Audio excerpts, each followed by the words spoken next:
welcome back to I Did This Instead of Killing Myself, stand-up comedy and lifestyle podcast I host out of my apartment. My name's David Bakker.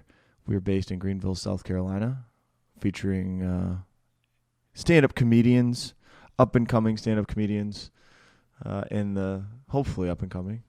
I don't know. Yeah, hopefully we are. I'm very excited for today's guest. My guest today is Doug Allen. And Doug is, if you've ever been a comedian or comic that's thought about moving to a bigger city, I encourage you to listen to this interview because Doug actually did it. Recently, Doug moved from Charleston to Austin, Texas. We just up and went. He had a little Dogecoin and decided, hey, I'm going to roll the dice on this. And this is my dream. This is my passion. This is what I love. So I'm going to up and do it. So today's interview, we catch up about what that transition's been like for Doug. I really like Doug as a comic. He's hilarious. It seems like he doesn't care. Like he's not attached to anything. That's kind of evidenced by his willingness to just move across the country. He's also toured in a bus by himself or a van by himself around the country just on a whim. So he just goes for it, follows his creative passion, and he's already having success. He just got booked on his first show in Austin. I'm really excited for him. And man, just a really hilarious dude that you want to keep an eye on because he's going places. I'm calling it. He's going to make it. Before we get into that interview, though, here's what's going on in local comedy here in Greenville, South Carolina, the week of October 18th, 2021. So to begin the week, we have our usual open mics, Coffee Underground at 7 o'clock. That's right downtown Greenville, hosted by Craig Holcomb and No Expectations Comedy. That starts at 7 o'clock. Get there a little early. Free admission, all that stuff. Following that mic, we have Habiba's Mediterranean Restaurant. All jokes aside, hosted by Dante Anderson. That show starts at around 8 or 8:30. If you're a comic, you should have time to make it to both. On Tuesday, Doolittle's and Anderson, we have our open mic hosted by Robin Scott. Open mic portion starts at 7:30, and then we have our feature comedian Danny Sims performing this week, so check that out. On Wednesday, Radio Room at 8 o'clock, hosted by Adam Schulte. The show starts at 8. Get there a little before to get on the list and talk to Adam. You can message him in advance to get on there. On Thursday, Jokes Out Loud at the Comedy Zone, hosted by Brandon Rainwater if he's in town, or we might have a guest host. That show has a $10 cover charge, begins at 8. So if you're an audience member or a comic, recommend showing up between 7 and 8. And finally, this weekend at the Comedy Zone, our celebrity comedian is John Christ, not Trey Kennedy, although they're both online and on YouTube and Instagram. You can find all their stuff. So John Christ, he's got 2 shows on Friday at 7 and 9 and 2 shows on Saturday at 7 and 9. Tickets available at greenvillecomedyzone.com. All right, that's it for local comedy. Hope you all have a fantastic week, and I hope you enjoy my interview with Doug. Here it is. Oh, hey, hell yeah. I still got to grab my coffee. Hold on. You want to grab your coffee? Can we start? Want me to just stretch? Dude, you're going to spread some time? I mean, it should be brewing up. I got a little. It's Sunday. I'm not working. Okay, fuck yeah. Go ahead. It's Sunday. You ain't got no job. I'm going to get you coffee. I'm not. All right. Almost done. Give me like 30 seconds. I'm eating. I just woke up, bro. Yeah. Sorry. No, you're good, man. So, welcome to the show, bro. Thanks. We're starting. That was really the start. Yeah, We're going to do that? sure. Okay. Why not? Fuck Why it. not? Whatever, dude. You're a pretty informal guy. I like it. So, what happened yesterday? Do you want to explain what happened yesterday? Like we had a slot scheduled. I don't know what you're talking about, dude. Let me get some lighting going in here, dude. Yeah. Get your lighting going. I got my box lights behind my laptop. I don't have any fancy, but this looks better I'm not so shady. Let me get that. So we're here with the one and only Doug Smith / Doug Allen. Allen's your stage name, right? Yeah, Alan's my middle name. And then I've just started, dude, I'm sorry. Can we restart, dude? I gotta get Yeah. I mean, we can restart. Unless you don't want to. I mean, I don't know. I feel this is all being recorded. I can edit this. Okay, edit it however. Yeah. Okay, cool. You want to go with that? Yeah. Yeah, sure. So my guest, intro. Okay. My guest today, I don't know. This could be the start. We could just continue with what we had, but all right, whatever. The one and only Doug Allen. Dude, he's out of his Austin, Texas apartment. It's pretty nice looking, huh? Yeah. How are you liking Austin? I'm enjoying Austin. I'm enjoying living by myself. Austin's been cool. It's been exciting. Like you mean comedy scene wise, city wise, or all? Let's start with the apartment. Did you live with? Did you have a roommate before?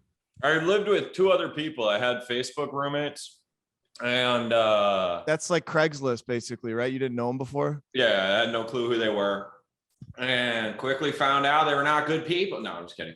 I had one roommate that was pretty cool, and then I had a roommate that I just didn't get along with at all, and yeah, that just wasn't fun. And then when I was looking for apartments, I was living downtown Charleston, and then when I found this one, I'm 10 minutes, 15 minutes out of the city. I'm not even out of the city. I'm still, but just from downtown. And I'm living by myself now. I got a 1-bedroom, and rent looks nice, dude. Looks like you got some plants there. I like plants. And you got art on the wall? That's my peace lily. And that's my snake plant. This is my Christmas cactus. That's a painting from Buzza Wuzza. It says on one side, there's magic and secrets and stuff all around us. And then the other guy's saying, too bad you can't see it. I don't get it. Explain that. I don't know. I just liked it. When I was living in Arizona, there was a state fair, county fair, whatever the hell. And I was walking around there, and there was just some guy, and he had all these what the hell are those called? Artworks all lined up. And I walked up, and I was just looking around. I was like, dude, these are cool. How much are these? And he's like, $5 each. I don't care. And I was like, okay, yeah, whatever. And I bought one. And then I was walking around, and out of nowhere, all these kids started running up to me. And they're like, you got that from Buzza Wuzza? Where is he? Where is? And I had no clue who he is, but apparently he's a big artist down there.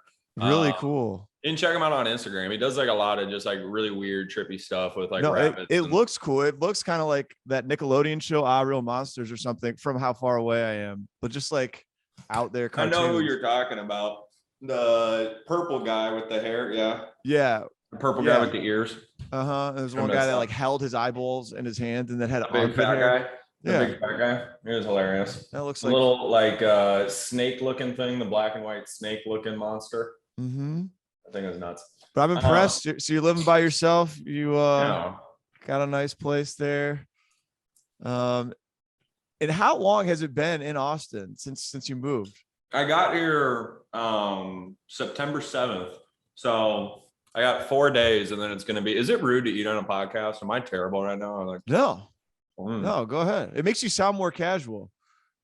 There's going to be 3 people that listen to this, David. That's I don't know. How are we're up to 4. Your logistics are looking good. I finally got mom to start listening. I had my brothers and my mom and my dad, but my mom just started listening. That's number 4. When you go from 3 to 4, that's actually a pretty high growth percentage.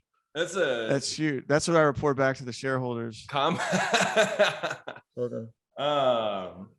Yeah, I got 4 days, and I'll be down here a month. The first my parents got down here. They drove down here and helped me move in, and then they were gonna stay and visit for a little bit. And they just resprayed my bathroom, the epoxy or whatever that goes on the toilet. They sprayed that the 5 minutes before I moved in. So we came in here, and you need a fucking gas mask.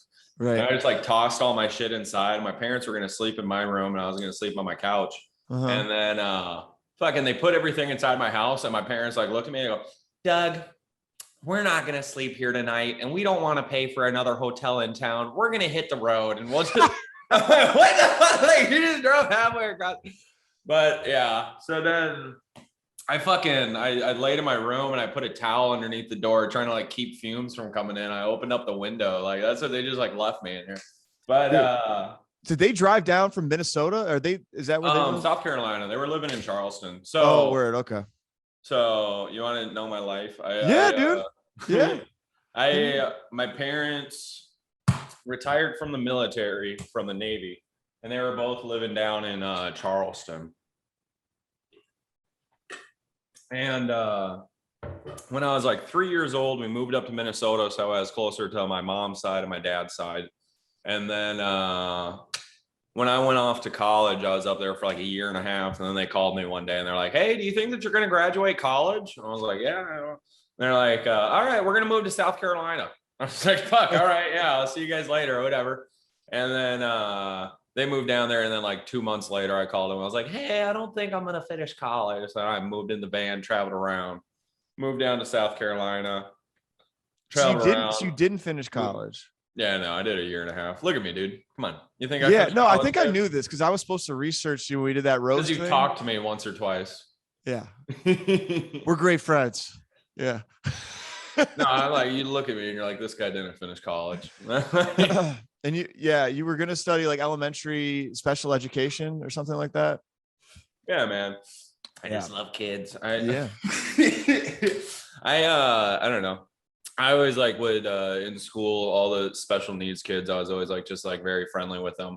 And like we'd like see each other in the hallway and they'd be like, Doug, and Tyler. And, yeah, they're great, man. It's just funny people. Like they're they're so real and full of like just love. They love to hug. I mean, you can meet some assholes that are fucking they got mental disabilities. Like that's it. There's I mean, like people really like don't give special needs people enough credit because like they just think that like they are like these like bubbly like whatever, and like they are like pretty bubbly people for the most part. They don't give special needs teachers enough credit. No. People don't give, like humans don't give special needs people enough credit because like I had a kid that had Down syndrome that lived next door to me growing up. And I fucking hated his guts, dude. He was a fucking jerk, dude. He was fucking mean, man. He like would get like close to his fence. He'd be like, get the fuck out of here. Like he'd be screaming at us, I'm swinging. And he's like 2 years older than us. You kids get out of here. Like, oh, fuck you, man. But like they like talk about that. Like they like they'll figure out like Down syndrome people will figure out like, oh, people feel bad for me. Like I'm gonna try to like get away with some shit. I when I was in college, I was working as a personal care assistant, and I went over to a kid. He had they said like severe autism, He was a bunch. He was nonverbal, never spoke like any words, like kind of like made some sounds. This mentally handicapped. He had like a bunch of stuff. And I would go over there and like I'd help him like before school sometime. And the mom told me, she's like, his name was Jake. The mom's like, yeah, Jake can't wash himself. Jake can't So like, you need to like do his shampoo. You need to put water on his head. You need to all these steps. You got to do that with Jake. And I'm like, okay, yeah, no problem. And I'm like washing his hair and I'm doing all that stuff. And one of the times I was putting water on his head and I just noticed he was just sitting there and he's like, just loving it, like having a spa day, you know? And I just like, you're enjoying this too much, bro. I was like, you can put water on your head. Jake, put your own water on your head. And he like looked at me and kind of like, and grabbed the water and put it on his head and like washed his own shampoo out. And like, he's totally fine. But like his mom, like, I'm sure when he was younger, he couldn't do that, but now he's older and like his mom just got used to that. And he's like, fucking, I'm sure his mom probably a couple times was like, hey, Jake, wash your hair. And he's like, oh, it's fucking, where do I put it? I don't know. Oh like, my gosh. Dude, I spent a lot of time with that kid. And that's what I got like frustrated at the end. Like, I loved him. He was an awesome kid. He was great. But you're like, saying he was taking advantage of his own disability. Yeah, I know. Absolutely he was. Absolutely. Yeah.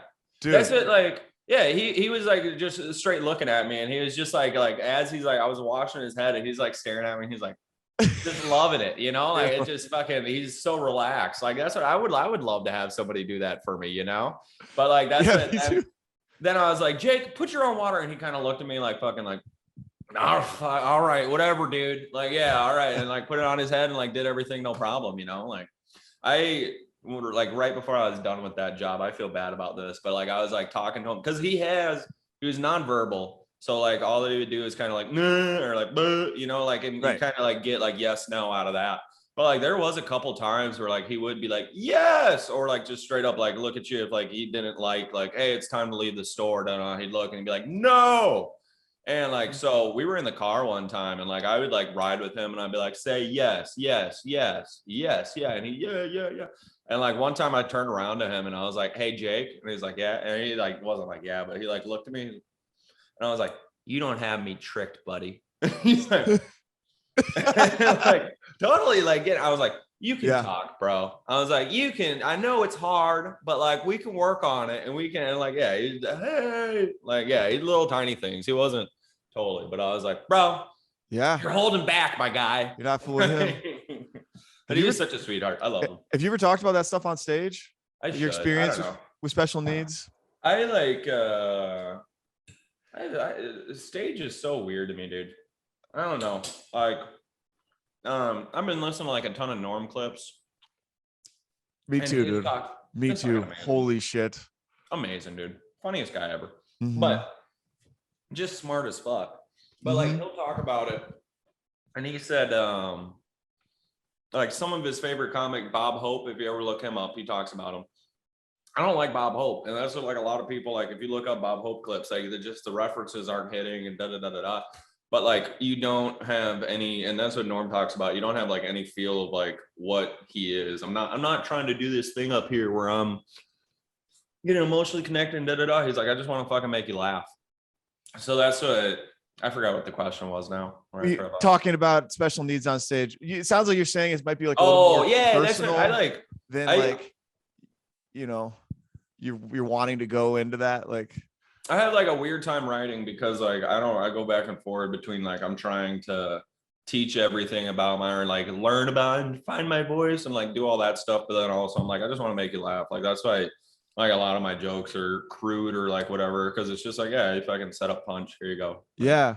So you're saying I think I remember Norm talking about Bob Hope. Like Bob Hope is just an entertainer first and foremost.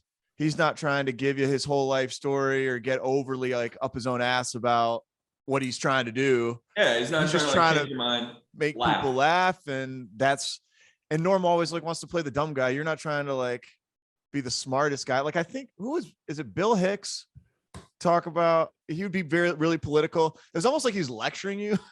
Norm in an interview, he called Bill Hicks a fraud. Yeah. He did not like it. Yeah, so I think that's like the opposite, but yeah, he's like, I'd still like to hear you talk about special needs kids on stage because I think it's hilarious. But also, I think it's a really original angle to be like, these kids are full of shit. They're fucking lying. Like, fuck these special needs kids are fucking liars. Yeah. They're all regular. They're just doing that. So as an audience member, I would love to see a bit by Doug. I'm so concerned.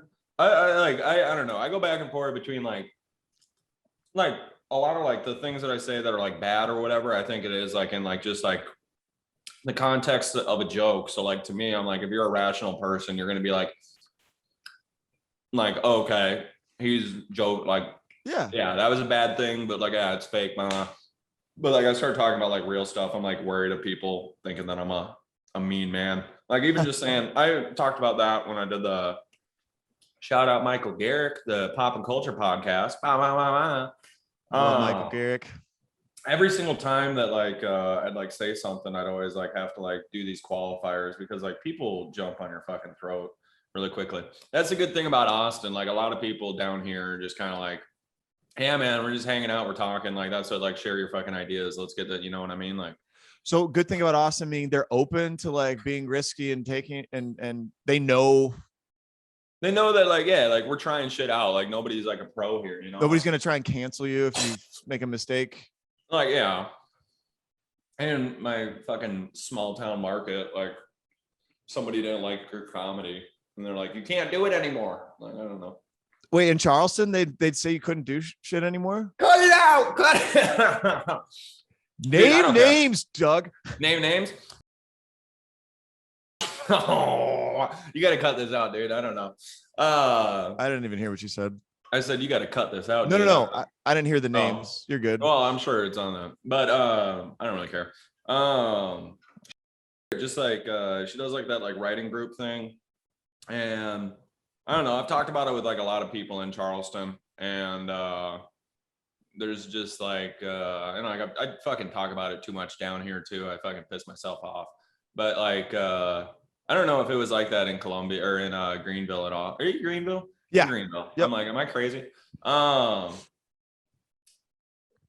There's just like a hierarchy in Charleston, and they're like just fucking very like stick to the hierarchy, and like I don't know. So comics that are so far along, like can't usurp them or do things. They're like the bookers. They're the bookers. It's like every single comedy scene. Like that's what there's like the people that like have the power, and like that's what they have it like that. My like problem with Charleston scene is like they like talk about we gotta be welcoming and da. I don't think that like they're very welcoming unless it's like the very like niche thing that like they're into, you know. That's I don't know, man. I don't want to talk about them too much, I guess. No, it's cool. I think that exists everywhere. No, that's to an extent. I've already got it down here. Like that's what, like, I mean, obviously there's like the hierarchy, like there's like people that are farther along. Like that's the greatest thing about being down here in Austin also is like I'm going to watch Kill Tony, you know? Yeah. Is like you get like the opportunity to just see like, oh yeah, there is a path where like I'm not spinning my wheels. And the guy's right there. Like where you want to be is right on stage in front of you. Yeah, he's right. Yeah. Like you have the opportunity every single week to get up there. If you have a good set there, you like I watched people go up there, have a good minute. And then Brian puts them on a show on that Thursday, you know, like that's what you can get on some really cool shows down here. You can like have really cool opportunity. I've been going and seeing more comedy shows, and I've been seeing just like more talented comedians, and it just like makes you think about like writing in a different way and all that stuff. The people that are in the scene down here seem to be like a lot more just like chill and like willing to like make jokes and like fuck around, have a good time with everything. And that's like people aren't like seem to be worried about like your political stances or anything like that. You know what I mean? Interesting. Like, okay. So in Charleston, not too woke. Or in Charleston, there was a big like is a woke thing. And that's it, like, yeah, I'm pretty fucking woke. And I think everybody's pretty fucking woke, you know, like that's interesting. Cause I kind of thought Austin was a woke town in a way. In like the spectrum of Texas, Austin was more purple. Yeah. It's the citizens of Austin. Like that's what there's a lot of people. There's still like no mask or anything down here. And like it's just chill. Like it's just like people. That's what like I think is like the woke thing like went like overboard with, because I think most people, if you talk to them and they have any brain at all, like I was trying to talk about that on stage. I try to think about like opinions and stuff, I guess. But I was trying to talk about that on stage of being like, I like racist people. Like that's it. They're a dying breed. Like that's what I don't think that like anybody really. I think like people are ignorant, and I think people, you know. But like when I was working down in Charleston, like I'd get into a conversation with somebody, and I'm like looking at them, like, whoa, you have some fucking crazy viewpoints, bro. And I'm like, let me hear about them. Like that's what I'm not gonna hear this line of thought. And that's why like you just sit here. When I'll trail all day, David. No, it's like visiting a museum of ideas. Like, oh. Yeah, I don't fucking agree with them, but like that's I want to look. Yeah, I want to look at the exhibit and that's what the woke side seems like. The racist people are just kind of like, I fucking hate everybody and like they're just grumpy old men for the most time. And then the woke side is like they're racist too. Like that's what they're fucking all these people that are and they don't want progress, you know. And I think most people, if like you took a political leanings map of people, I think like most people would end up like being somewhat down the middle if they like Yeah. looked at themselves regularly. I think everybody like I abortion like, issues. I think it's very obvious that women should be able to have abortions. I think it's very really? obvious people should be able to have guns. I think it's, I was going to say, I cut myself off. I was going to say, I think it's very obvious that women should be able to have abortions, but I think it's very obvious that life starts at conception. But Yeah.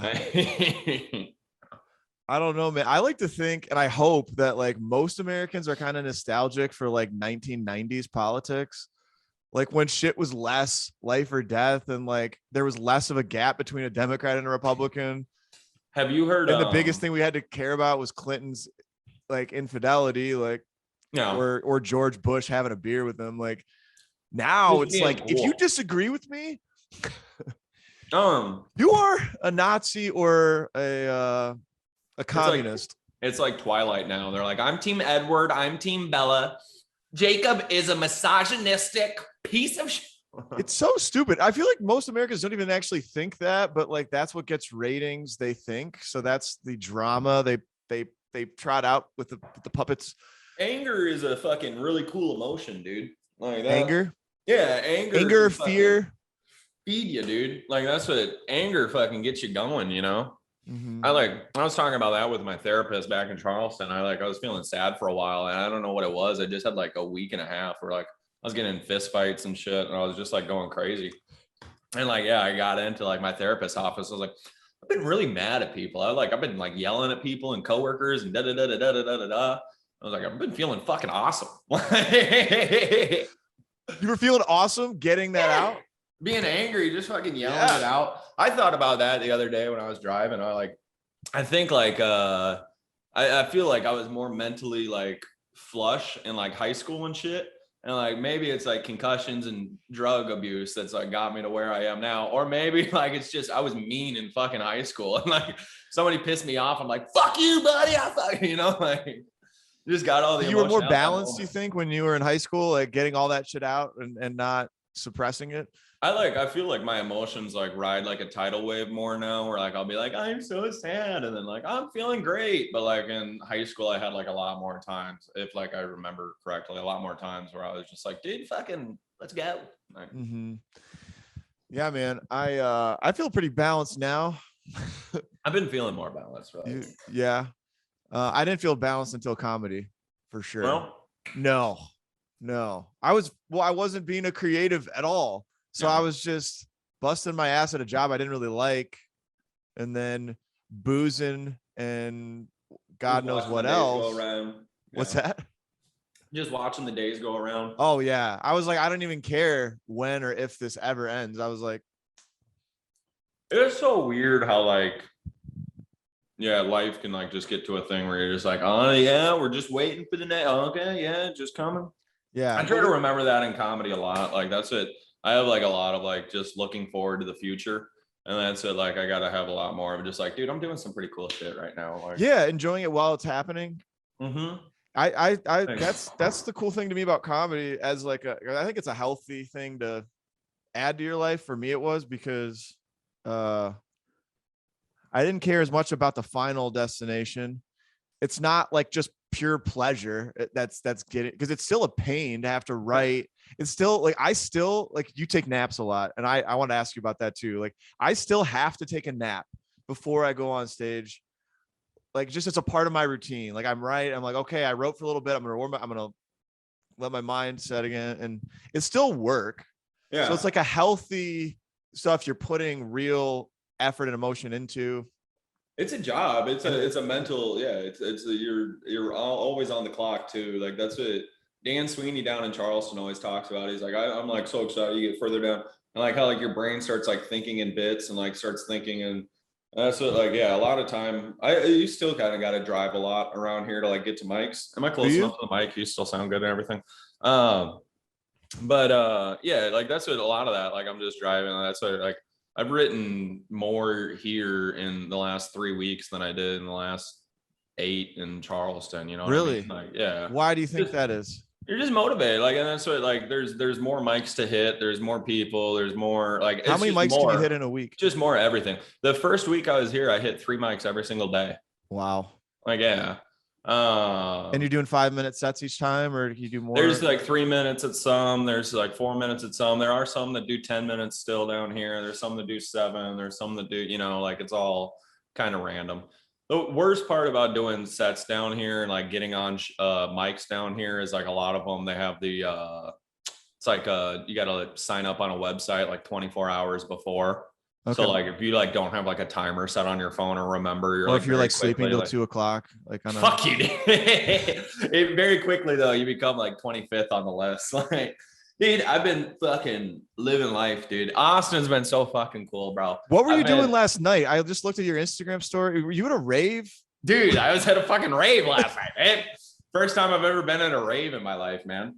I went to a mic. There was, okay, so this is like another cool thing. There's a dude that's doing open mics down here. He just moved down here. His name's Michael Fair. I can't remember his last name.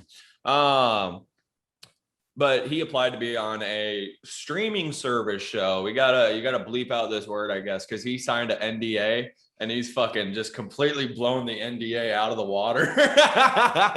He wasn't supposed to tell anybody that was Netflix. And last night everybody was getting there and we're like signing the waivers, and like when we're signing the waivers, they're like, now this is going to be a streaming service, and we're all like, yeah, Netflix, yeah, we know that. And apparently I didn't see it, but somebody else told me that one of the producers were like, hey Michael, can you come over here and talk to it? And they like got him in like the back of a car and sat in there with him for like 10 minutes, and they had to must have just been like, you really need to fucking keep some secrets, dude. Like, but fucking Netflix was at an open mic last night. They had like 6 fucking Hollywood cameras, and it was just like a cool thing, like sit around and like see all that.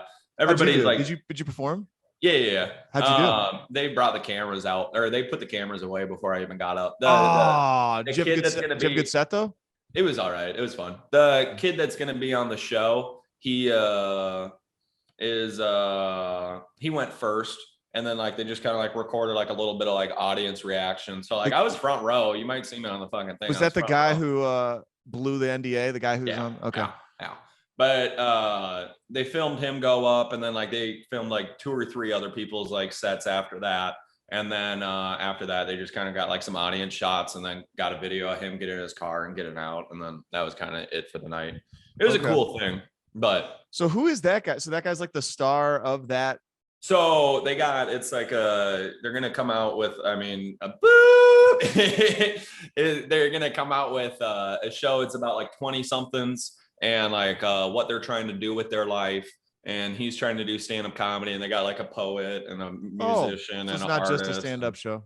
Yeah. So they're following everybody around and just like a real life type of thing, I guess. Did I ever tell you about the Netflix show I passed on, and my biggest regret of my entire life? What? Love is Blind. You know that dating show? You were going to be on Love is Blind? Yeah. I could have done it. Why did you not? What? I was in Atlanta. They shot it, cast it in Atlanta. And I went through the vetting process for like 6 months. I saw an in-person therapist. I took like the test. Like they were gonna, like I had to sign the thing to be on the show. And because if they were going to move forward with me any farther, they didn't officially, they said, you're not official, but if you sign this, you'll basically be on it, but we can't continue to vet you because it's going to cost us money. So if we keep going with you and you bail, you have to commit now. And I thought about it, I was like, wasn't worth the risk for my job. And then dude, I guess, I get it. I don't know what your job is really, but it's medical sales. So like at the time I was like, oh, I can't lose this. I still don't want to lose this. No, but that was pretty brutal because do you remember when that show came out? It aired Valentine's Day 2020, right after every sporting event in the entire world was canceled. So everybody watched that show. A guy from my gym did it, Mark something. Somebody was talking about the show. That's the one where they weren't allowed to see each other. They just sat in the rooms. And they're in these pods, and then there's like a glass between. As soon as that show came out, I was like, that was the thing I was going to be on. It recorded in December of 2018. So it was a full year before it came out. That'd been so much fun. Yeah, dude. The guy from my gym went from like 1,000 Instagram followers to 800,000 in like 3 weeks, and I watched it like Is he making money off Instagram now? I don't know, but if I would have known I was doing comedy, that would have been. I would still suck, but at least people would know. You'd have some extra fucking followers. You get booked. You'd get booked on. I'd get booked and they find out I'm garbage. They'd be, come watch me be garbage. People would be coming out, bro. And that's what, dude. You'd have so many fucking Love Is Blind. All your punchlines are just Love Is Blind. Love Is Blind. Hey, remember me on Love Is Blind? What is some Q&A? I got nothing. You know, I brought a guide dog on my first date because Love Is Blind. Oh my gosh, dude! I saw Bob Saget in Charlotte last night. Oh yeah, and he's a guy like I liked his stand up a lot, but I feel like he has to go back to like references a lot too, like a lot of Full House stuff, a lot of How I Met Your Mother. This isn't Danny Tanner. Yeah, I'm not Danny Tanner. Suck my dick. I fucked Mary Kate and Ashley. Oh, I know he talked about that shit a bunch. No, he was great though. But it's funny as shit. Yeah, that's great. Hell yeah, dude. So, dude, so your parents, you moved there for comedy. Like, there's nothing else. Like, are you working there right now? I'm unemployed. You're unemployed? Unemployed. Living the life, dude. How are you paying your bills? Dogecoin, baby. Do you have any more like internet games where you could win $100,000 by keeping your? Do you remember when we went to the Purple Buffalo? You were trying to win that $100,000 by moving the. Yeah, no, I fucking lost that shit. That shit's all gone. He never even like uploaded. I don't know if he ever fucking paid anybody for that thing because like he never uploaded a video. Do you want to explain what that is really quick? I thought that was hilarious. Okay. I don't know if there's 4 people. Yeah. There, but. If you guys know the YouTuber Mr. Beast, does like giveaways and like he'll give people $100,000 to fucking sit inside of a car for the longest or like whatever, and like he does things like he ordered a pizza to a house and then when the delivery driver got there he gave the delivery driver the house. He just does like all these crazy, dude, his tax returns just have to be nuts. Like he's just honestly, but he did an app and then it was called Finger on the App or something. And basically you had to keep the finger on the app and then like every 5 to 10 seconds, a little like bubble popped up and you had to swipe your finger over the bubble. So like they knew that you're paying attention or whatever. And then whoever kept their finger on the longest won $100,000. And I did it and I started, it was like 250,000 people or like 500,000 people that like started it. I was doing it. I think I had like 12 hours or like 13 hours or something like that. And it very impressive. Down. There was less than like 10,000. There was less than like 10,000 people or like 8,000 people when I got out of it. And then, I fucking slipped my finger off for 1 second and like lost. No, that reminds me of the classic game. I think they showed it on that 70s show where you put your hand on the vehicle. Yeah. And the person, like there's a bunch of people, the person who takes their hand off the last wins the car. Yeah. That's what it's like the old classic. He did like a little like change on it. But yeah, I did that thing. I lost that. Didn't make any money off that. I made money off Dogecoin. I had 700,000 Dogecoin before it boosted up. And I've been like trading for like 5 years, 6 years and like never made like any money. I made a little bit of money with the GME thing. I've only made money in the last year off of stock shit.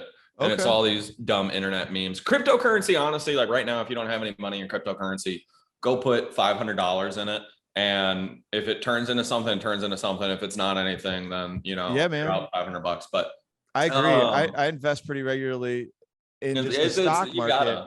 But crypto, a lot of my buddies were into it. I'm not comfortable recommending anybody put their life savings into it. But this is financial advice. Go put... David Bakker and Doug Allen say we're professionals. Crypto, you bastard. Put it all on Doge. No, Algorand, if you guys want. I didn't want to not invest in crypto and then have my asshole buddies be right, and I didn't make anything off it. So I invested in it as a hedge, and Bitcoin and Ethereum is what I have. It's not a bad like thing to do. I had 700,000 Doge before it popped off. I've been investing in Dogecoin for a long time. I had it like below a penny. If I would have kept all of it, I would have made $175,000. And I sold it like way too soon. And like I made like a pretty penny off of it. I didn't make like at 20 grand. I didn't make anything near that. But that's it. Like I made like enough to like feel okay. And then like I've invested things in a little bit. So that's it. Like I'm just kind of riding that around stuff with investments and doing stand-up. Yeah, I'm just waiting for my cryptocurrencies to fucking boost up. I'm either becoming a millionaire telling jokes or fucking poking blokes. I don't know. Dude, that's great, man. So how old are you now, if you don't mind me asking? 26? Yeah. Dude. Yeah. How old are you? 32. Oh, dude, fucking kill yourself, man. I know. Do you know what the name of the podcast is? I did this instead of killing myself. Yeah, exactly. I'm right there. You should, I don't know. No. You should have become younger instead of killing. Yeah. Yeah. I like, dude, age is fucking scary too. That's it. Get out. I don't know. I don't know. I'm 26 and like, that's what, like you see 20-year-olds that are like fucking awesome at this shit. And it's like, yeah, I don't even, why even try anymore, you know? Does that discourages you? And dude, they got 6 more years to be way better than I am. You know what I mean? That's what I've been doing this 2 years. I started when I was 24. I like the first time I ever got on stage and told a joke, I was like 21. I moved into my van and I traveled around and it just like wasn't convenient for me. And I was bombing and I was like, hey, you know. And I started doing it again and I was like, okay, I'm not terrible at this. I'll keep going, you know. But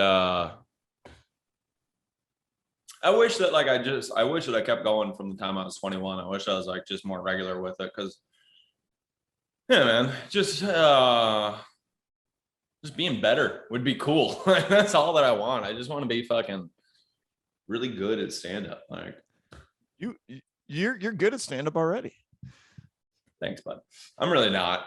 I'm you're only 2 years in. I thought you were farther than that. I'm 2 years. Like I said, like I have an extra. If like I have like an extra like month if like you like conglomerated like all of the times that I did open mics and like how much like I was like actually working at it regularly. I was just like doing the hippy dippy thing, like traveling around and just like every day, like what's gonna happen next, man? Yeah. But like that's what like I'm like more focused now and like really like going for something. But like I wish like the things that like I want to get better at stand-up is just like being more like flowy on stage. Like I just everything really, man. I want to be more flowy. I want to be able to like just like riff with audience members better. I want to have better joke writing. I want everything I need to get better at. I don't think I'm bad. I don't think that like I have no shot at this. I don't think that like need to quit, but like close to needing to quit. No. The best thing you have going for you, like if anybody asks me about you, is that you're fucking crazy. A little high energy. No, you're pretty uninhibited, and you would have to be moving to Austin for comedy in your 20s, like and living off Dogecoin. I mean, I love like that you've taken that leap and everything. Thanks, David. And on stage, like that comes through. You're pretty free. Like you don't really. It doesn't seem like you're too attached to how it goes. I just want to have fun. Well, I had to do that to myself. Shout out Melanie Goldie down in Savannah, Georgia. She was at that Elliott Borough mini bar show. We were both so funny, dude. She's fucking hilarious. But she is. That bit about the Tinder date, I still think about. She's just funny as fuck, dude. This is all around, dude. She like saying like how you just thank you for the compliment on me, honestly. She's like same like personality type where like she's like fucking crazy. She hosts the Totally Awesome Bar open mic down there in Savannah. And afterwards they do karaoke and then like she's always like, I swear you can twerk to any song. So like people are singing fucking Jolene, and she's behind them fucking shaking her ass and shit. You know, it's just funny. But I drove down to Savannah to go do a mic one time, and you know, it's like a 6-hour round trip.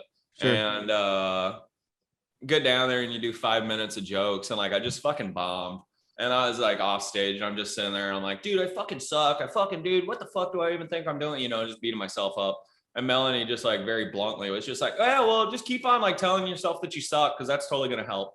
You know, like, all right, yeah, no, you got a point. So that's like, I've gotten better at that now, just being like, okay, yeah, like that one's over, time to get better. The loosey goosey thing, that was the most fun about the Netflix thing last night. And that was like the people that had the best sets last night were the people that were like, fucking Netflix is here, man. Fucking fuck you guys. You know, like it was just fun fucking around with them. They had a producer of the show.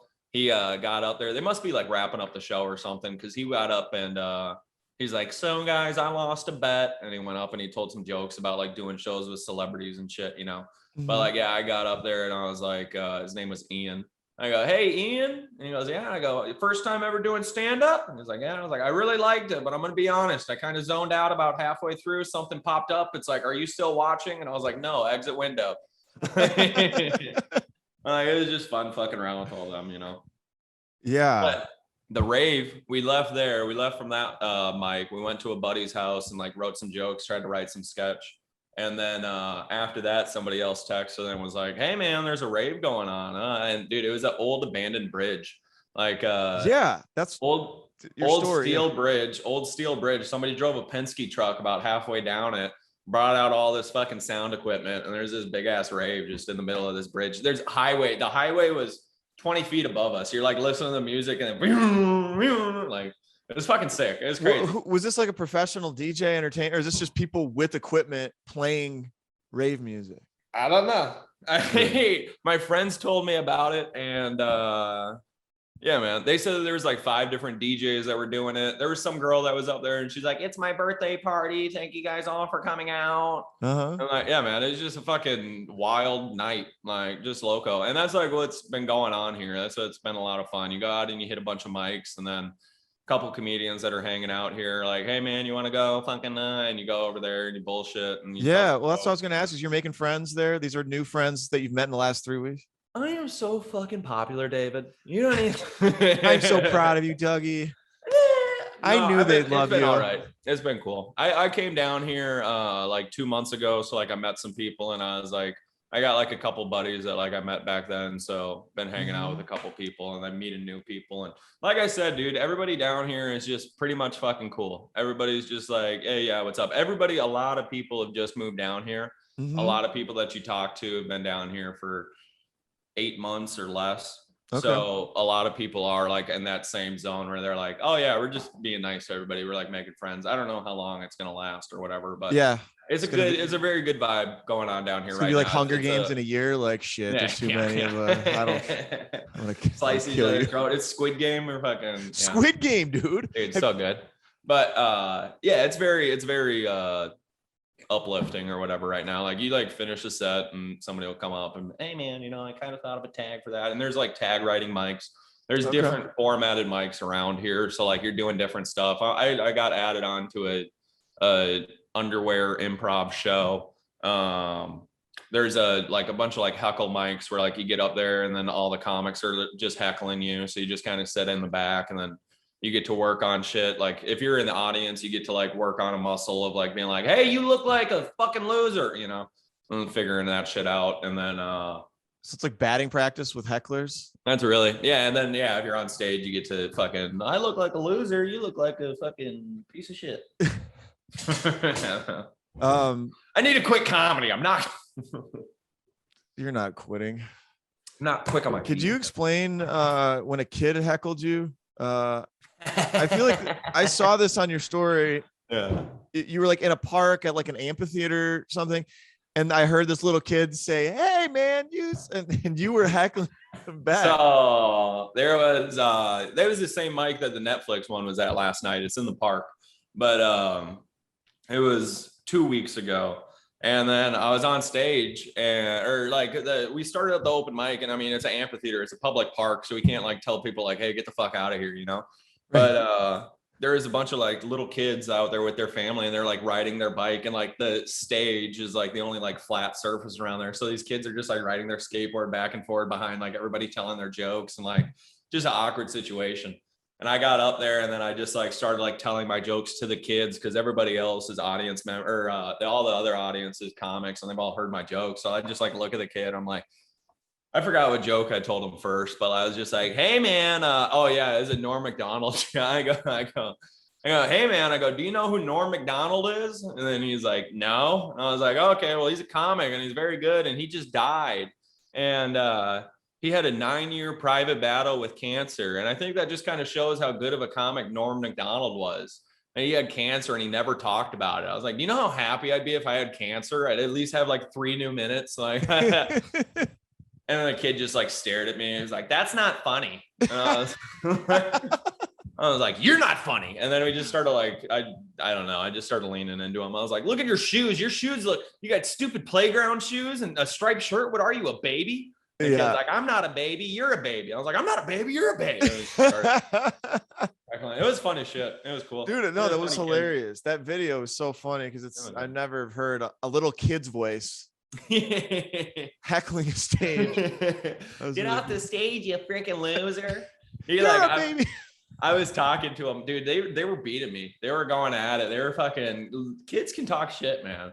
Yeah. And that's it. They were just like hitting me. And I like froze for a second. And the kid goes, "You can't even say anything right now." And I was like, "You got me, man." I was like, "That's because I feel like I'm committing a crime right now." I was like, "This is weird." Like, I was like, "Where are your parents?" And he's like, "He's up there." And I was like, "Does it?" Because I was like, we were going at it. And then the kid like came up like right next to me. And he was like acting like he was going to hit me. And when he acted like he was going to hit me, I like reared up on him and he like ran away, you know?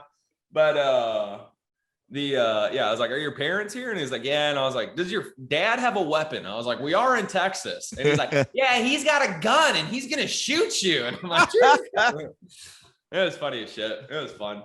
But that's like, yeah, man, it's just been fucking fun times down here. It's exciting. It's a new thing, you know? How's Isabella doing? She's doing good. She just moved. She moved down here a little bit before me. She got down here like a month before me, I think. Okay. Yeah, she's doing good. She got a little podcast. She got some new jokes. Okay. Yeah. I love her. I'll have to like I'm not good friends with her, but we've overlapped a couple of times, and she's very bubbly. She's got like one of the best smiles and just stage energies that I've seen. I mean, she's super. She's got to be easier on herself. She's very hard on herself. But that's it. She's a very good girl. She's very funny. She's very kind, good friend. Yeah. The thing that like I've noticed in my life is like the more stressed I am about a thing, the worse I am at it. So like every time that like I've had like times with chicks where like there is you can put this in, I don't give a shit. There is a girl down in Charleston that was at the she was the bartender like every week of the open mic that I hosted. Mm-hmm. And just fucking gorgeous, dude. Amanda, you're so beautiful. Wait, where does she work? LA Borough Mini Bar. She's so gorgeous, my guy. And I might have to go back down there. She's so fucking pretty and she's so cool and like she's just awesome fucking chick. Huge crush on her the entire time. I mean, I hosted the mic there for 8 months or whatever, you know? Yeah. And so fucking gorgeous. Always was just like but like we're like coworkers in a way, you know? Sure. And like also there's like just like the stipulation on comedians being fucking creepy or whatever the hell, and like just like all that stuff. So like I was just like very cordial and like I just like attaboy. I appreciate you being here. I don't want to fuck with you, you know, I don't want to make you uncomfortable, but like I like flirt with her here and there. And I always like kind of had the vibe of like, yeah, she's kind of feeling me, you know? And like, but it was always just like very smooth, very easy flirting, very natural. And like, it was fucking nice. So, like she'd come up and give me a hug. But like last night before like, or like one of the last nights before I was going to move, I was like, "Hey, do you want to go like get dinner?" And like halfway like fucking around, she's like, "Yeah, sure." And I was like, "Why didn't I ask you earlier? Like, what the fuck, you know?" And then I just was like tripping out about the fucking dinner. And then I was just, the dinner was all right, but I was just like halfway a fucking weirdo, I felt. And then I was just feeling all anxious and weird. And we like walked back to the car, and then I was like, "So you want to go back to your place?" And she's like, no, not at all. and then fucking like 2 days later, I left for Austin. And dude, I did the fucking thing where you're like driving, and I text her, I go, "Hey, you know, should I have kissed you that night?" And then never texted me back. And I'm driving, I'm like, You fucking idiot, Doug. You fucking idiot. Just like the stress and the anxiety just making you a fucking idiot. And that's what, like, any time that I felt that like stress and anxiety before I go on stage, I just like look like a fucking idiot. But anytime that I'm just like, oh yeah, this audience is just like another cool time. Like I'm just going to dinner and it's going to be fun, then it's all right. But Yes. that's it. Like that same thing, that same thing. I think like once like the girl on a date picks up that like you're feeling stressed or whatever, she's like, okay, I don't want to spend any more time with this guy. This is a weird time, Yeah. And then she doesn't want to do it. When the audience picks up that like you're feeling stressed or whatever, you're like, oh, this guy's not funny. I'm not gonna lie. I don't want to spend more time with this guy. Dude, the audience is a woman. It's a date. It's a date. It's a date, dude. It's a date, but then they're nervous. They're nervous just like you're nervous. They're nervous. It's gonna be awkward. They're nervous. You're gonna suck. They're nervous. You're going to suck. They're nervous. It's going to be awkward. They're nervous that they're going to laugh too loud. Have you ever had that? I've been sitting in like audience and I'm like, am I not laughing enough? Am I laughing too much? Should I not laugh at this? Should I laugh? I've laughed at like setups. I've laughed at premises before. And then like, it like throws off like the beat of the comedian. I feel like shit about that. And like, that's it. Like, it just, a little vibey. And like, I genuinely like laughed at the premise or whatever the hell. But that's what, like, it's just the further that like you understand, like, everybody just, I have in the front of my notebook and like on my notes app that like I have all my jokes. I have, I forgot, I think it honestly might be a Norm quote too. I wrote it a fucking while ago, but it's just a quote. We are built to feel good. And that's what like humans, like, we're out here. Everything that you do is really to feel good. So that's what, like, if you're feeling bad before you go on stage, like, why the fuck are you doing comedy? Yeah. Like, that's it. Just fucking take a deep breath and like realize like, oh no, I do want to be here. I do want to do this. Like, okay. That's what, like, I fuck up when like mics that's the worst thing about being down here. There's mics that have like 40 people, 45 people on them.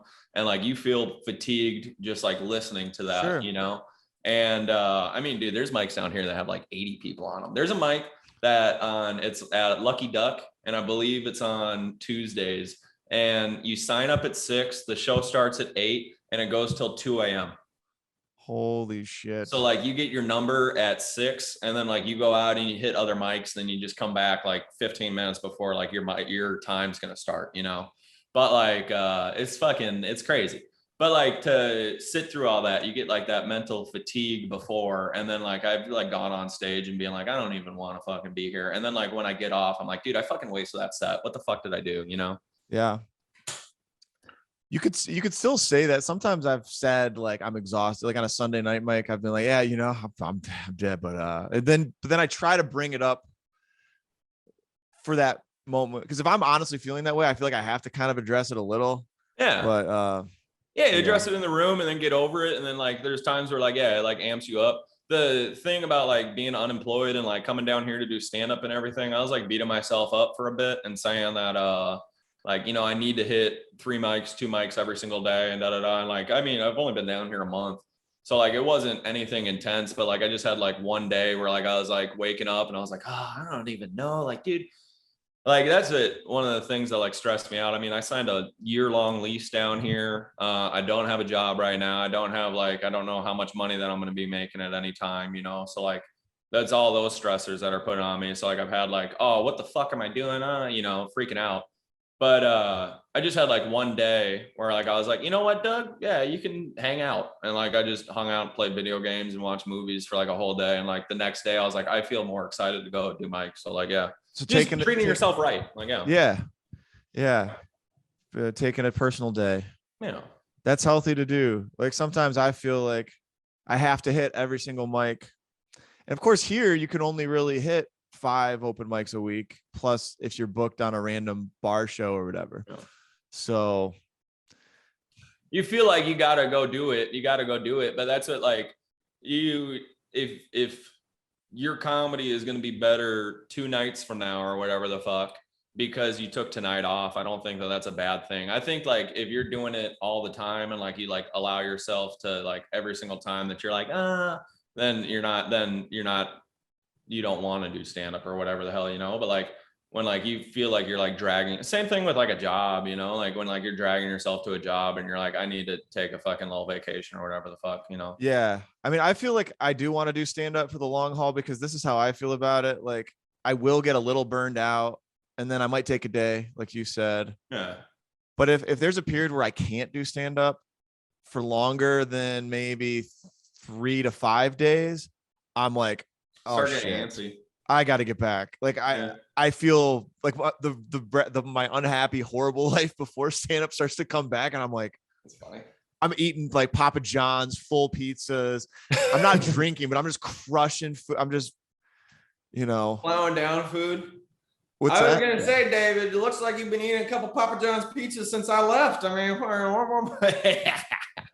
God damn it. I'm sorry, David. You're a beautiful man. No, I'm gorgeous. Looks good on you. I'm gonna.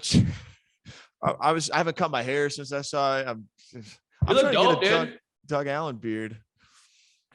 Yeah. You look dope, dude. But no, all my vices and just the unhappiness comes back if I stay away from it too long. It just starts getting kooky. Like that's it, yeah, man.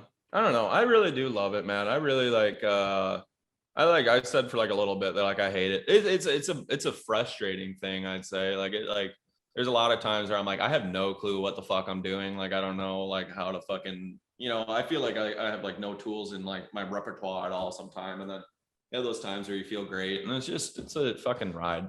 I know. Do you feel good about the timing of when you made this move? Because everybody talks about that. Like, how long should you stay in a small market before you go to a bigger one? And I think you're in one of the biggest. I mean, now Austin. I think Austin is gonna, if like we want to talk about that real quick, I think like it's always gonna be New York, LA, but I think like how Chicago's like kind of like known for improv, Atlanta's known for like music producing. Like there's cities that you go to for certain things. I think Austin is gonna become like a stand-up place. I don't know. I think it was time for me to leave. Yeah. I was talking to a lot of people down here. I've talked to a lot of people about the move. And that's what like I realized I could stay in Charleston for the rest of my life and live like a pretty happy life. Like I was making good money doing carriage tour tickets. Like it sounds like I was working for carriage tours down in Charleston. We have horses that drag people around in wagons and tell them about the city. It's a historic city, 350 years old, 351 now. That's a huge service. If you go to Charleston, it's a big deal. It's like it's a must do. It's so much fun. We take very good care of the horses. We done but that's what I love it, dude. It was so much fun. I love horses. But so that was a good gig. The job was fun as fuck. I made commission, and that's what like on like the busy days, like man, I don't, not bragging, but just like saying like I was making like $400 a day, dude. Yeah, it was fucking ridiculous. It made no sense. And like slow days, I was making like 100, 150. Like I was not doing bad at all. I saved up. That's how I was able to save up money, invest money, take care of everything. I'm very appreciative of Charleston Carriage Works. Check them out if you're in town. But I could see you killing at that job, by the way. It was so much fun. It's just bullshitting with people. But I realized like I could live the rest of my life there. I was like hosting a couple mics. I was booking a show. I was like going out to mics. I was getting booked on mics every once in a while. Not as much as I wanted to down there, honestly, but like I was having a good time. And that's what like I could have like kept on going for another year. I could have signed a lease and done another year and been like, no, I still want to get a little bit better and get ready to go. And then like next year I'm going to be ready to go, I could have done that. And then but there's always that. Like, there's always it's every single year it's going to be okay. No, there's another reason. I need a new 5 minutes. I need a new 5 minutes before I'm going to go. And that's what like I've got out here, and then like it's just a confidence booster. It's like I think I made like a right decision. I'm feeling good about being out here. It's like it's a good feeling being out here. Just like I said, like seeing a ton of comedy, seeing other people's comedy, like just you feel good, man. It's nice. Yeah, it's nice. What are your goals in comedy? To quit. Quit? I want to quit. I want to get a lobotomy, so I don't want to do this anymore. I want to be able to find happiness somewhere else. No, I don't know. I want to be down here. I got my year lease down here. I want to be put on some shows down here. I want to like be ingratiated in the scene. I want to go on Kill Tony and have a good set. You've already been on Kill Tony. Can you shut up, dude? Shut up, dude. You got to keep that fucking ziplock, dude. I'll talk about it. But like, we can't talk about that. All right, fine. Okay, fine. So I've been trying not to tell people down here because they said like you're blacklisted. I don't know how serious they are about it. For people that don't know, Kill Tony, it's Tony Hinchcliffe's the host. He has comedians, amateur comedians come on. They do 1 minute of comedy. They talk. They have like a celebrity guest, sometimes one, sometimes two, sometimes three. The last one that I went to, they had Tom Segura, Joe Rogan, and Dom Irrera on. It's fucking awesome. Get up, you do a minute of stand up, you do an interview with the comics. They kind of talk to you for a little bit, make fun of you or whatever the fuck, give you some ideas. And then if you do good, Brian Redband will put you on a show. They give like, it's a cool little like thing, you know. I went to Skank Fest, which is a comedy festival that was in New York City, ran by the Legion of Skanks, Louis, blah, blah, blah. But I just saw Luis Gomez the other day down here too. It was awesome. Wow. But I was at Skank Fest and they called somebody's name and the guy didn't go up, and I went up and I did a minute. And that's like before I was doing like comedy regularly. That's when I was dating. What year was that?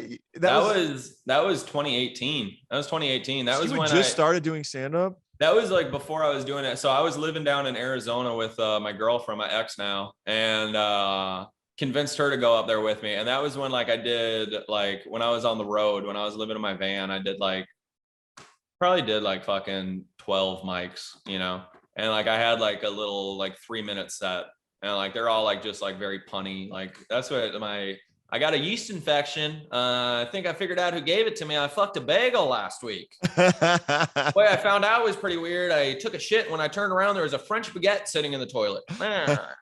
You know, and that's what like I got up there and I did that, and I like interviewed with them, and then I was like all nervous, and I was like, hey, can I admit something to you? And they're like, yeah. I was like, I didn't sign up. You guys called the guy's name. He didn't come. So then I just ran up here, and they're like, oh, you're the worst. Get out of here. You're blacklisted. Da, da, da.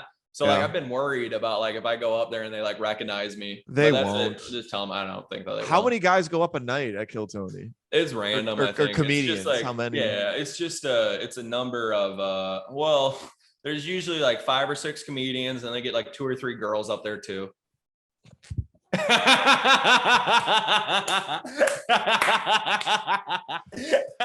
Dude, you are a norm guy. I am too. How the hell am I supposed to teach a lady to do comedy? Like, first of all, I had to figure out how a lady could even do comedy. I wrote that down here. I said, you know, I'm very happy to be in the Austin comedy scene. It's a very good comedy scene. You can tell because even the women are funny.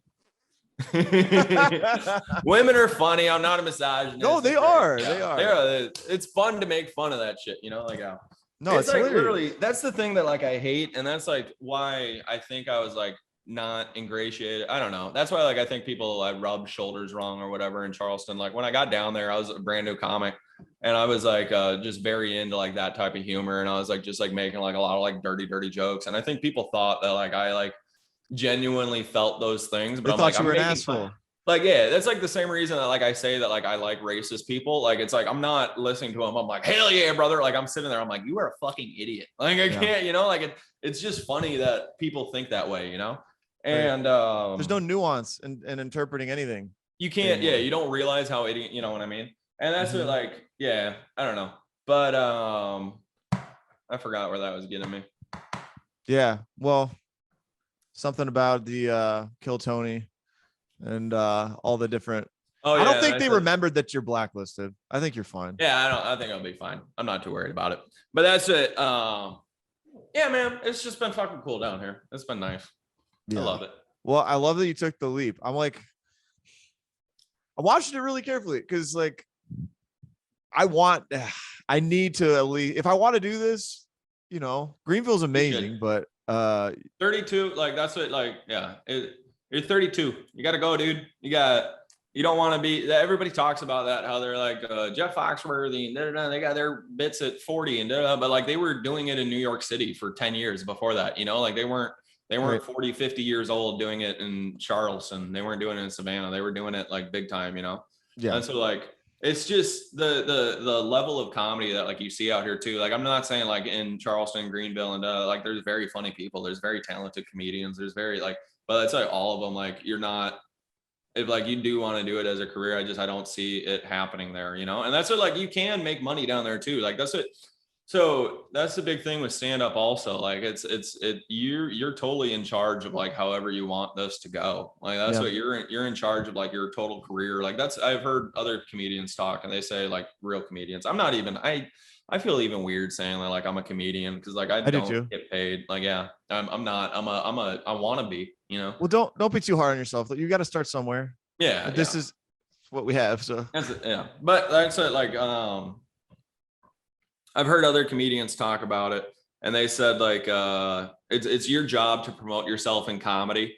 Like that's what like you decide when like it's time for you to start doing like feature sets. Like when like you're doing feature sets, it's your turn to decide when like you're like ready to start doing like 15 minutes because like you got to like talk to somebody and like hey, or you got to go out, you got to find a way to get that to move that up. Like there's no such thing as like talent scouts at open mics. Like there's like a couple like local bookers there and stuff, but like Netflix and you know, you're not fucking gonna make a huge jump. And that's like one of the things that fucking psyched me out. Like right when I started, I thought that like every single mic was like, this is the one, you know. Like but this like, is Johnny Carson, then somebody's gonna see it and you're gonna get it's fucking stupid. But like that's what like it's your job in stand up to decide like when it's time for you to start doing 10 minutes, it's your turn. And that's what it's like your job to like decide like whatever level that like you want to like do this with. Cause like there's also comedian, they say like you're never gonna quit stand up as long as you're having fun. So like if your level if your definition of success is going out and doing open mics, then like you can do that anywhere. And like you can just go do open mics and tell jokes into a mic and like you can feel great about it. And like, I mean, if you're a fucking doctor and you're making 6 figures a year and you want to try out stand-up comedy and you think it's like something that's really cool, like I think fucking keep on being a doctor and go do that and like get like your art out. And like if it's something more and more and more that like you decide that like yeah, then go make the jump or whatever the fuck. But like yeah, it's just whatever level that like you want to hit. And like that's what if like you want to hang out in like a smaller market or wherever and like make money. And that's what there's people down in Charleston that pay their bills and they make their money doing stand-up comedy, and that's like totally that's awesome. Like yeah, that's it. But that's it. Like yeah, it's just I want to fucking do theaters, dude. I want to fucking make people roll out of their seats. I just want to fucking live this fucking life. Like that's what yeah. I want it all, dude. You're gonna, dude. Thank you. No. I appreciate you. No, I just feel so weird. I'm bad at compliments, but I like really appreciate. Well, I don't want to give bullshit ones either. So, but so 26, you know, that's not too old at all.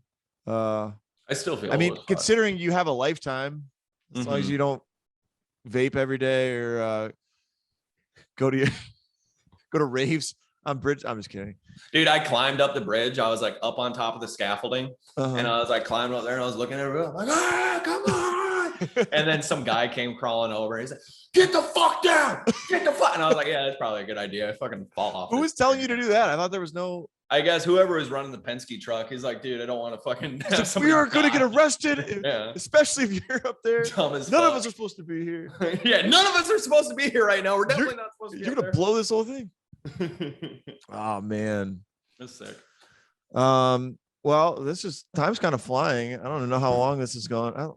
What time? It's only 3:30 here right now. It's an hour and a half. There's no timer on this, but I got time, bro. I don't care. We can keep going for whatever. All right. We're talking shit about some people, so we got to cut some stuff. No, out. I definitely will. So I'm just kidding. We said only very nice things about everybody. No. Yeah.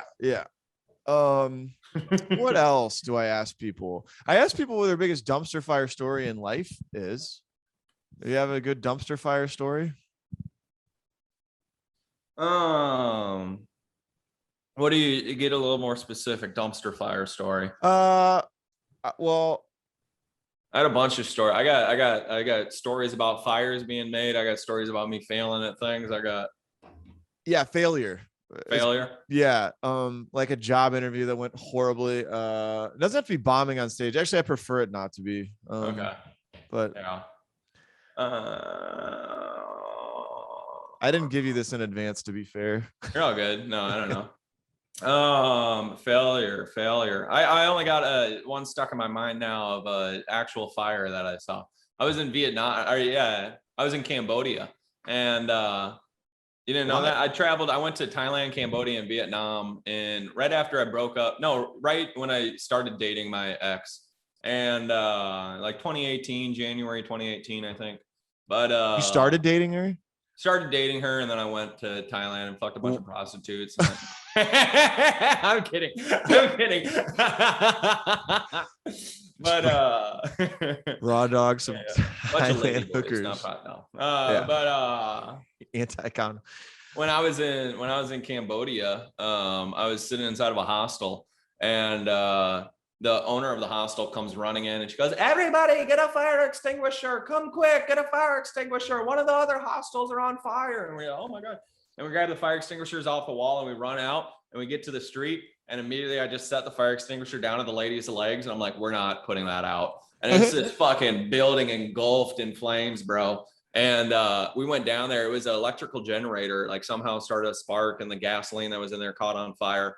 These cars were parked next to it. Cars are exploding. This building's like about to like run out. There's tourists running down out of the building. Cambodia's fire department isn't paid by taxpayers. It's the fire department. It's like Gangs of New York style. If you ever seen that movie, yeah, it's just gangs of fire departments roll up, and they just put the stuff out, and then they just get paid by the people that they put out. Like, so like the Tammany Hall people coming up. Yeah. And they're motherfucking, yeah, dude. And they fucking, there's like 3 fire trucks that roll up. The third one that got there just showed up, and they're like, "Oh, okay, everybody, they got it," and just turned around and left. And like 2 guys like jump out of this fire truck. They don't have firefighter gear on. They're wearing like basically what I'm wearing, and like they're attaching hoses, and they start running around, and apparently all these civilians just come up and start holding the hose and like helping point the hose. The hose was getting tied around like street signs and like telephone poles and shit. And like we're like running with the hose this way, and like it was like a movie, like getting like stuck and like falling on their ass. And it was just like a ridiculous time. Nobody knew what the hell they're doing over there. The building burned to the ground, I'm assuming, right? It went out. They got it. They got it out. They got it out. The buildings over there, they make a lot of them with concrete. So like that's what, like there was like a main little fire area, and then the rest was fine. Big failure though. I don't know, man. I don't take a lot of things as failures. They're all learning experiences, bro. I when I was in college, I was an alcoholic, and then I dropped out. I guess that's kind of a failure. What's your relationship like with alcohol now? I talk about that with a lot of people. It goes ups and downs. I think I have like I think I probably am an alcoholic, because like technically or whatever. By the clinical definition, a lot of people are. But I don't wake up and like crave beer or anything like that. But like once I have like 1 or 2, I'm like, okay, let's have 12, you know? Yeah. And so like I just like anytime that like I start drinking, I get like really drunk. And like that's what, like I was kind of like just partying. The first like week that I came out here, I was really nose to the grindstone. It's only been 3 weeks, but like first like 3 days, I just kind of hung out and like got like my apartment set up. And then the next 7, I was like really just like hitting mics, sleeping. And then that's where like my schedule, I go out, the mics go from like 5 p.m. to like midnight, and then like ending at like 2 a.m. sometimes. So like you do that, you hang out with people after for like a half hour, 45, go home, it's already 3 a.m.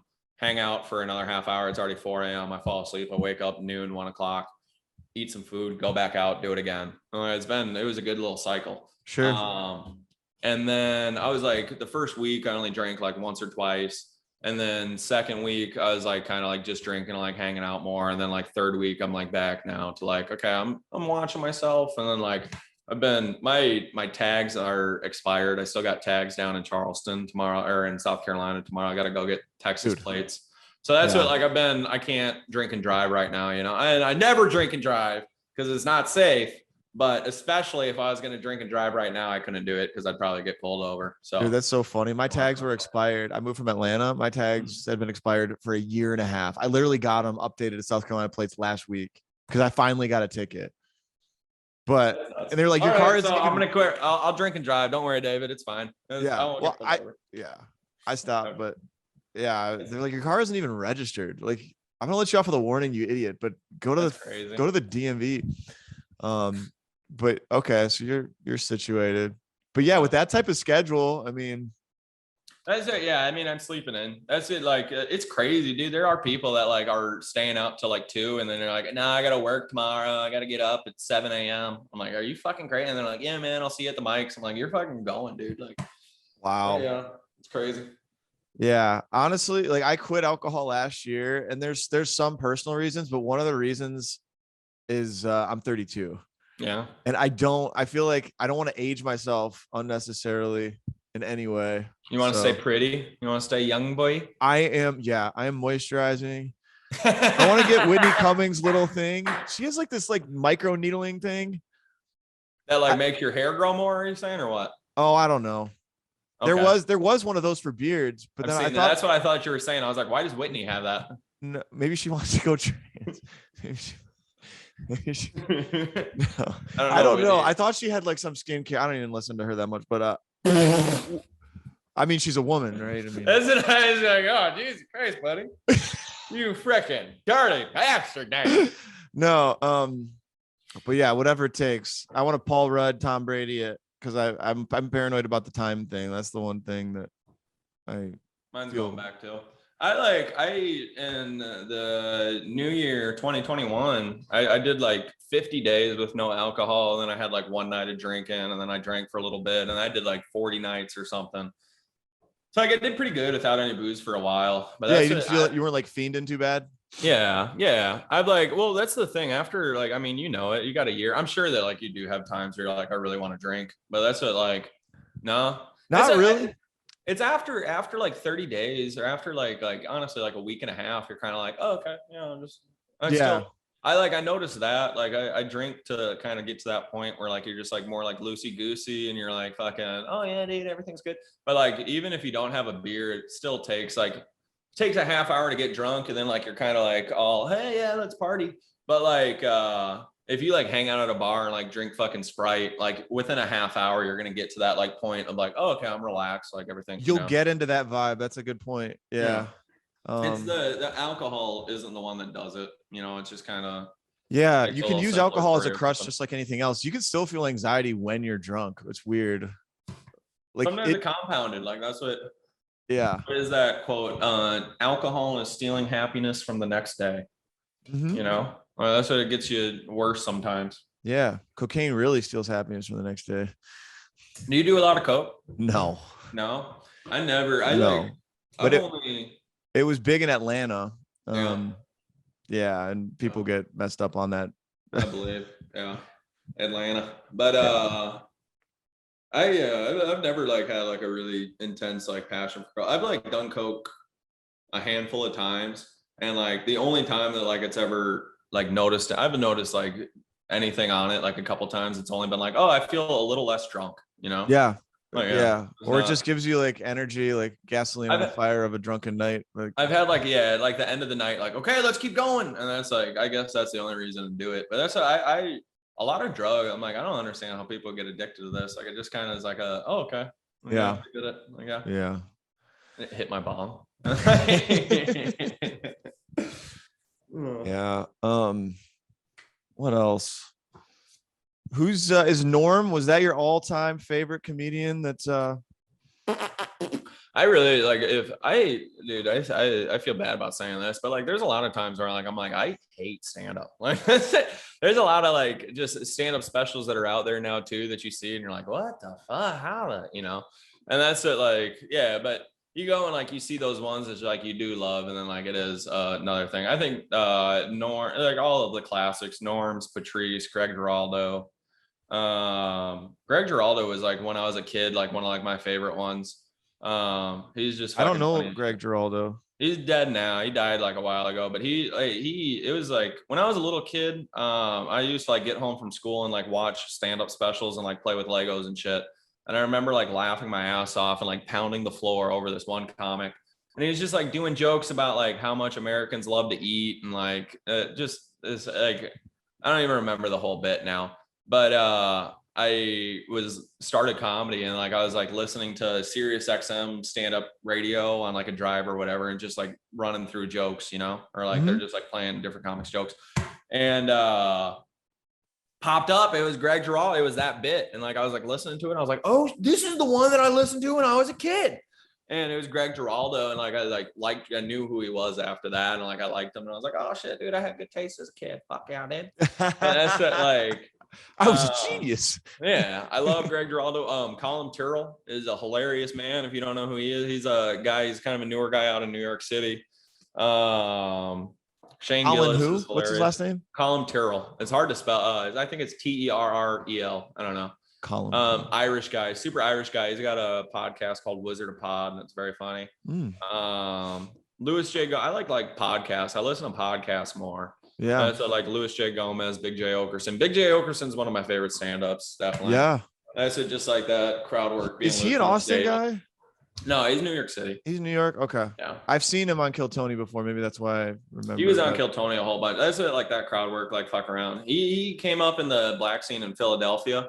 So that's what he talks about. Like a lot of that is like that makes sense based on his tough exterior. Like he seems kind of like a dick. Talking with the audience and stuff. He seems like a super nice guy. I've talked to him before, and like he's like super friendly and just like, hey, what's up, man? He if you look back at like his old stuff and like he jokes about it, you know, he's got like a biker aesthetic or whatever right now, like some top of like goth kid. Yeah. When he was like starting comedy and like in the black circuit, you look up videos, he's got the big giant Jinko jeans and he's got like the baseball oversized baseball jersey and he's got the hat tilted up like that, you know, like it's funny shit. Big J. Pandering to your audience. Yeah, it's funny you said you kind of hate stand-up. I know what you mean. Because there's sometimes like if it's a new comic who I don't already know, I'm like, meh. I really like, so whenever I was in Charleston, like down here, there's so many new guys that like I'm not really like paying attention to every single one, but like down in Charleston, anytime I like saw somebody doing it like for their first time or like first time coming to the city or like whatever, I'd always like make sure I want to see whatever they got. And that's it. Like there's times where like, yeah, they'd be like 30 seconds in. I'd be like, okay, I'm checked out. Like, whatever, you know? Yeah. But like there's people that'd be, holy shit, this is awesome. But that's like the thing that like I say I hate stand-up comedy. I think like a lot of it was like just going to open mics and like you listen to the people that you know do the same jokes for the last year or whatever the hell. Oh, sure. And it starts getting annoying. But even the famous ones, like even the Netflix specials and stuff, that it's a little saturated. It's like there's a lot of them that you go like, oh fuck, what the hell? No, Norm said that in some interview. He's like, I got a Netflix special. It's one of 37 that they're coming out with this year. Yeah. It's like it's an overreaction. Oh, people like stand-up. Let's just give them a. They were killing it with that Bill Burr. You remember that, bro? That was back in like 2014. Like they were like starting off that whole. They like I think Netflix had like a part in like making Bill Burr big. They had all of like his specials real early and.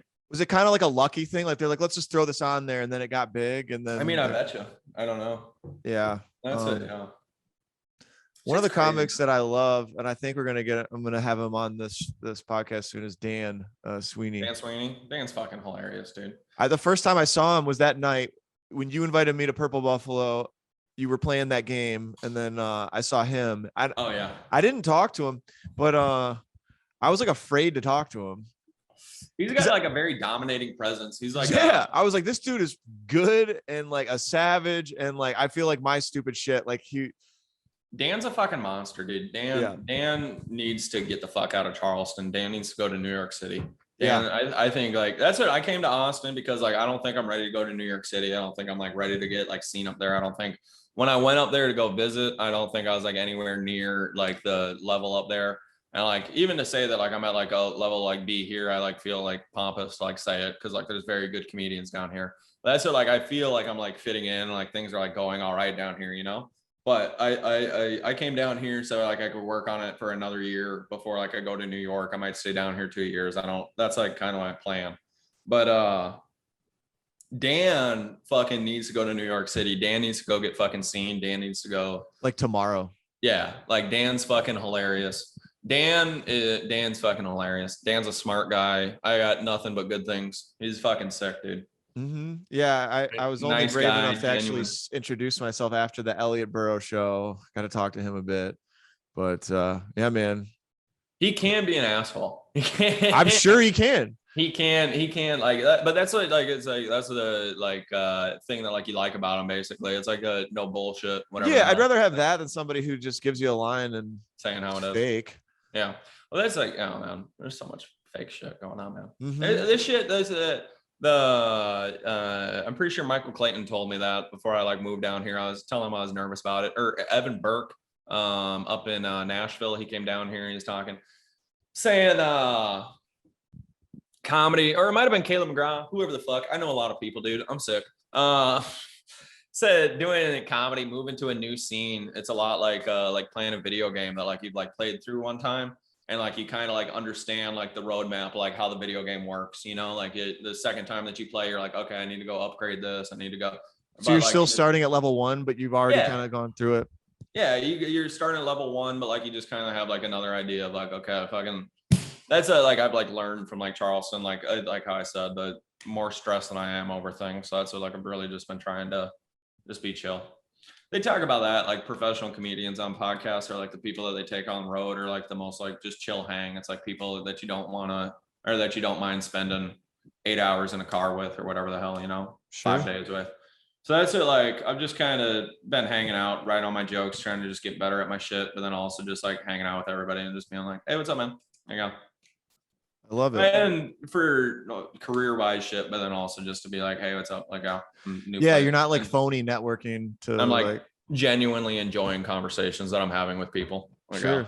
Yeah, that's kind of an art in itself. It's like, which helps if you enjoy it and enjoy the people. That's what I hated. You're not just a politician every night. That's what I hated about like even like going to different cities down when I was in Charleston. Like going up and like I genuinely again there like be talking to people and having a good time, but like sometimes I'd feel myself like playing the like, hey, it's good to meet you, good to be here, hello, thank you, yeah, you know, like just like, you know, fucking feel gross. Yeah totally. Yeah, I like it. I think you got to figure it out. I can't wait to see some more stuff out of Doug Allen in Austin. Thank you, brother. Well, I'm excited to see you in Austin, David Baker. I want to come, dude. I want to visit for sure. You're definitely too tall to sleep on that couch, but you can put the cushions on the ground. Yeah. Your place is yeah, I'd 1 bedroom. Yeah, I got perfect bathroom, my bedroom, and a little closet right in there. Nice little kitchen. Yeah, it's a nice little spot, man. I'm enjoying it. Yeah, I gotta still like set up. I still got like garbage sitting over there in the corner that like I gotta get hung up and shit. But yeah, I'm impressed. I mean, I'm excited like again to see you in Austin. Like we've got some other people like Whitney Rayner on Saturday moved to LA. So, for real? Fuck yeah, dude. Mm-hmm. Reese is out there too. Reese Folk. Yeah, she connected with Reese, and I love that kid. Okay. Reese is hilarious too. Dude, Reese is so fucking funny. Reese is so fucking funny. Positive and likable. I loved him immediately. Like really cool dude. Super cool dude. Super chill. Super fucking funny. Super all the things, dude. Now he's in school, smart right? Guy, smart writer. Yeah, he's like dude. He's like an intern for. He's like a showrunner out there. Like he like is like the gopher type of person, you know. For what? A gopher. That's what I always say. That shit. When my uncle did construction, I always worked with him, and he called me. My job position was a gopher because he like go for the 2x4, go for the gopher. Right. But he's like a gopher for like the shows out there. I'm pretty sure. Like they TV like shows. Hey, yeah, like hey, go help, go get the food stand set up and go do this. Like he'd like talk to me. He's like, he said that his boss. He's like. I don't even know. He talks about like the industry out there and like how weird it is and how like he said like he could work in the industry and like move up in there. And basically all that like he has to do is like just move up. Like there's interns that are working for interns that are working for interns. And like, he's like, you just kind of move up to the next step. Like as like the longer that you stay there. There's like a bunch of intern layers though. It's that. Yeah. That's what like, of like this guy's controlling this and telling this stuff to happen and this, all this weirdo shit. But that's Reese is gonna fucking do big things. That's it. I get so worried, man. I said to my therapist, I'm like, I could see like my life projection, just like the way that I am. I could see things like working out for me and me like buckling down and being smart and like having like a good life and having a single family and blah blah blah. But I could also like see shit going bad and me becoming a homeless guy and like living on their bridge and drinking beer, But that's what like. Reese is like really one of those guys. I'm like, things are gonna work out great for him. Fucking Austin Hughes, things are gonna work out great for him. Love Austin. Austin's great. So when you say things are going to work out great for him, you mean in a conventional sense, like of an American lifestyle that's like I like wife, family, kids, good job. No matter what those guys do, they're gonna succeed. That's it. Like, yeah, and that's it. Like comedy. Like, I believe that they could be great comedians, but like, I'm like, if one day they're like, I don't want to do this anymore, I think like they fucking run a fucking Fortune 500 company or whatever the hell, you know. I think for me, I'm either gonna do comedy or I'm gonna swindle car sales to people or fucking be a contractor, and I'm getting too old to do that. So I gotta fucking figure this shit out pretty soon, man. Yeah, man. Well, I'm excited. I'm excited for it. I'm excited to see, like, it's cool. Like, I hope people stay in touch, you know, going to different cities and stuff. I think your network is helpful with that, especially cool people that you can learn from. What you're doing. People, man. So there's like a lot of people I met that like, yeah, you're good people, man. Keep in touch. I'll keep in touch with you. So I wish the best for you. Yeah, dude. Want to see how life turns out. Well, we're pushing 2 hours, so we can kind of, I think Zoom, this is my first Zoom interview. So I hope none of this jacked up, but fun. I think they kick you off after 2 hours. So I think so. Well, we can. Good fucking excuse, David. I know that you're trying out the free trial. You got 5 hours. I paid, dude. I paid because one, I didn't know when you'd show up. I'm so sorry. I feel like such an asshole. No, 2 hours is the limit, I guess. That's how long they assume any conference call should ever go. But yeah, dude, like, where can people like follow you and stuff? Really, I only got check me out on Instagram, Doug Allen Comedy, down here in Austin. If you want to come see an open mic, message me and let me know that you saw me on I did this instead of killing myself. If you're in Charleston, follow my friends, I guess. I don't fucking know, dude. Facebook, Douglas Smith. You got to put into the little search bar, you got to type in Rosemont, Minnesota. I'll pop right up. My cell phone number is 651-278-5334. Is that really your cell? Yeah, I don't get shit. Yeah. Who cares? You're gonna get your mom call me. Yeah, you're gonna get spammed. Nobody made it this far, dude. This is really just me and you having fun. I don't believe anybody. Hey, text me if you made it this far to the episode. Sounds good. Sounds good. All right, dude. Well, hey, thanks a lot. To me an hour ago. Yeah, thanks for coming on, man. Good luck. Right. Love you, David. Love you too. Wish you well, man.